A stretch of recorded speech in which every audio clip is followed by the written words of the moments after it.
Hi viewers, welcome to our channel math kitchen recipes. आज के जो लेक्चर में हम जो डिस्कस करेंगे वो है वेक्टर स्पेस होमोमॉर्फिज्म से रिलेटेड कि वेक्टर स्पेस होमोमॉर्फिज्म क्या होती है। ये प्रीवियस वीडियो में हम कर चुके हैं, इसका लिंक डिस्क्रिप्शन में आपको मिल जाएगा। इससे रिलेटेड हमने ये डिटेल में किया था। फर्दर एक रिज़ल्ट हम डिस्कस कर रहे थे कि अगर वी और डब्ल्यू जो है वो उनकी डायमेंशन, वी की डायमेंशन m है, डब्ल्यू की डायमेंशन n है, तो इसके होम की डायमेंशन जो है वो mn होगी। इससे रिलेटेड हमने इसको जो है वो लीनियरली इंडिपेंडेंट प्रूफ कर दिया था। ठीक है, हमने लीनियरली इंडिपेंडेंट प्रूफ कर दिया था कि ये लीनियरली इंडिपेंडेंट होते हैं। ये एक मैपिंग ली थी, जनरल हमने मैपिंग ली थी क्योंकि होमोमॉर्फिज्म्स होती हैं।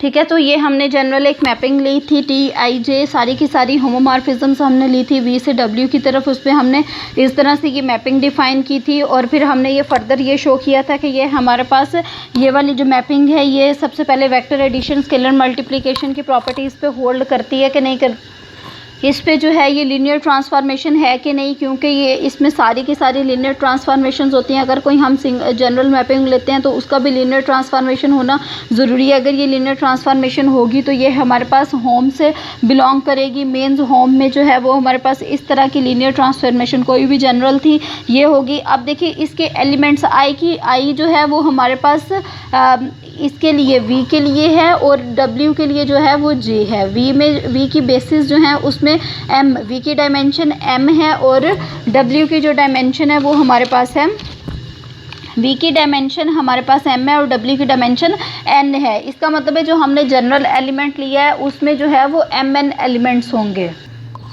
ठीक है, तो ये हमारे पास हमने इसको होम से बिलोंग करवा लिया। ये बेसिस को हमने टी आई जे डैश का नाम दे दिया था। अब देखिए इसमें जो एलिमेंट्स है T11, I की वेरिएशन क्या है m तक है, j की वेरिएशन n तक है। तो इसका मतलब है 1 जो है वो n टाइम्स, पहले हम T11 लिखेंगे एंड सो ऑन T1 और n लिखेंगे, j की जो जितनी डायमेंशन है वो लिख दी। फिर दूसरी दफ़ा हमने t का जो i का जो सेकंड हमने लिया 2 लिखेंगे, वो हमने n तक लिख लिया। फिर n की वेरिएशन होगी, इसका मतलब है इसमें mn एलिमेंट्स हैं।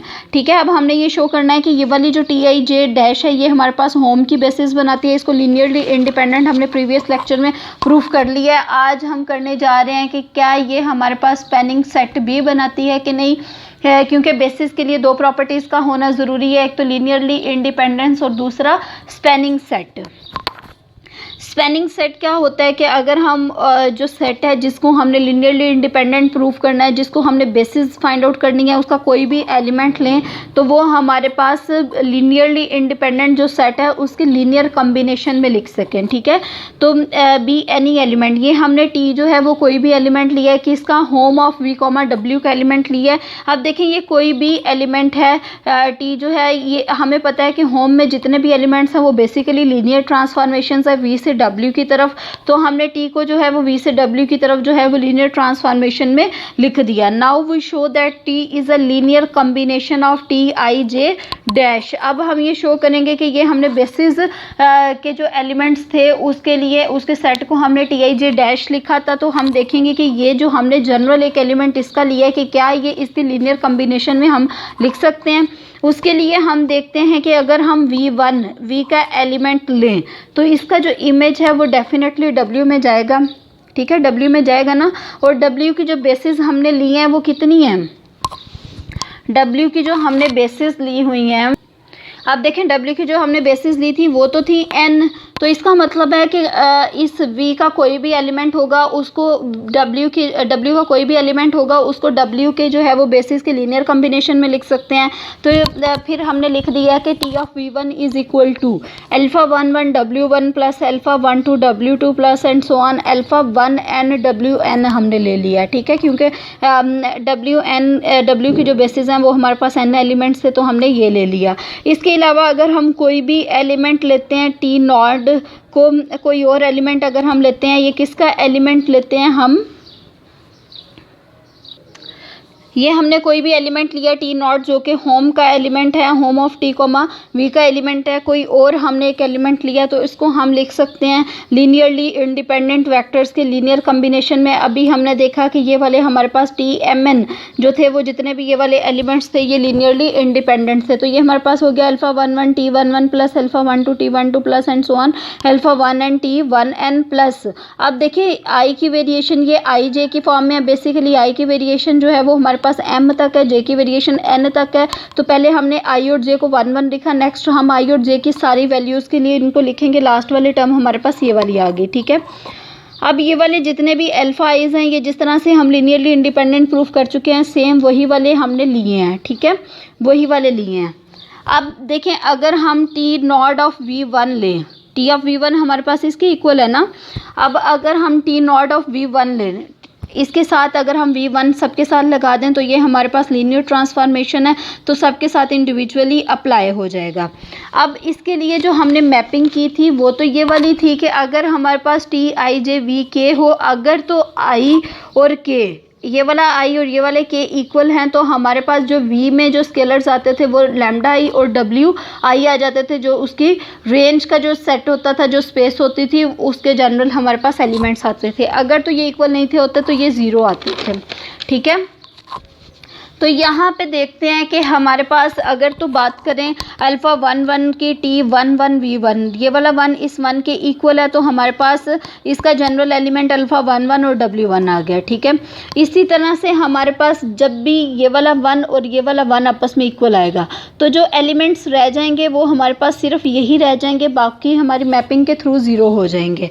तो आप देखें कि ये तो हमने लिया था टी नॉट ऑफ v1 लेकिन ये एक्चुअली किसके इक्वल आ गया, टी ऑफ v1 के। यही एक्सप्रेशन है ना टी ऑफ v1 का, तो ये टी ऑफ v1 के इक्वल आ गया। इसी तरह से अगर हम सेकंड एलिमेंट v2 को लेंगे उसका सेम इसी प्रोसीजर के अकॉर्डिंग हम उसको करेंगे तो वो हमारे पास आ जाएगा T not of v2 is equal to T of v2 आ जाएगा। इसी तरह से लास्ट टर्म तक जो है वो हमारे पास w की जो लास्ट टर्म है वो हमारे पास m टर्म्स तक अगर हम देखें तो ये हमारे पास T not of vm T of vm के इक्वल आ जाएगा। अब देखें ये वाली एक अलग ट्रांसफॉर्मेशन है, ये वाली एक अलग ट्रांसफॉर्मेशन है, लेकिन अगर हम इस ट्रांसफॉर्मेशन के अंडर देखें किसी भी एलिमेंट का जो इमेज है और इस ट्रांसफॉर्मेशन के अंडर किसी भी एलिमेंट का जो इमेज है ये तो आपस में इक्वल आ रहे हैं ना।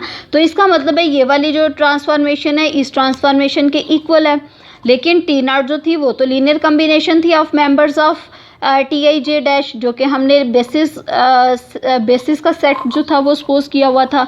इसका मतलब है T is also T not जो है ये देखें ना, टी नॉट ये हमने बेसिस गई लीनियरली इंडिपेंडेंट इन्हीं एलिमेंट्स को शो किया था। अब ये वाला टी नॉट इनके लीनियर कम्बिनेशन में है और ये वाला टी नॉट इस टी के इक्वल है। इसका मतलब है ये वाला टी जो है ये भी इन्हीं के लीनियर कम्बिनेशन में होगा। टी आई जे डैश अगर ये इसी के लीनियर कम्बिनेशन में होगा ये वाला टी नॉट और ये वाला टी, इसका मतलब है दोनों इक्वल आ गए ना, तो ये वाला टी इसके इक्वल लिखा जा सकता है। तो इसका मतलब है ये जितने भी हमारे पास ये वाले एलिमेंट्स थे वो क्या करेंगे, स्पैन करेंगे किसको, बेसिस वाले सेट को। T I J spans hom of V comma W are T I J dash forms a basis. यहाँ पे एस नहीं है, यहाँ पे टी आई जे डैश है, यही वाला है T I J dash forms a basis of S. इसका तो अगर ये उसकी बेसिस बनाते हैं, इसमें जो थे वो तो एम एन एलिमेंट्स थे तो बेसिस में भी एम एन एलिमेंट्स आएंगे, तो इसकी डायमेंशन हमारे पास यही आ गई, यही हमने प्रूव करना था। उम्मीद है आपको लेक्चर की समझ आ गई होगी। ये हमारे पास एक थोड़ा सा लेंथी प्रूफ हो गया, इसके लिए एक ऑल्टरनेटिव वे पे जो है मैं वर्क कर रही हूँ, जल्दी आपको वो प्रोवाइड कर दिया जाएगा। फ़िलहाल अभी आप इसको करें अच्छे से। अगर कोई पॉइंट समझ नहीं आता आप थ्रू कमेंट्स पूछ सकते हैं। अगर वीडियो अच्छी लगी है, समझ आई है तो लाइक करना बिल्कुल ना भूलें। Thank you.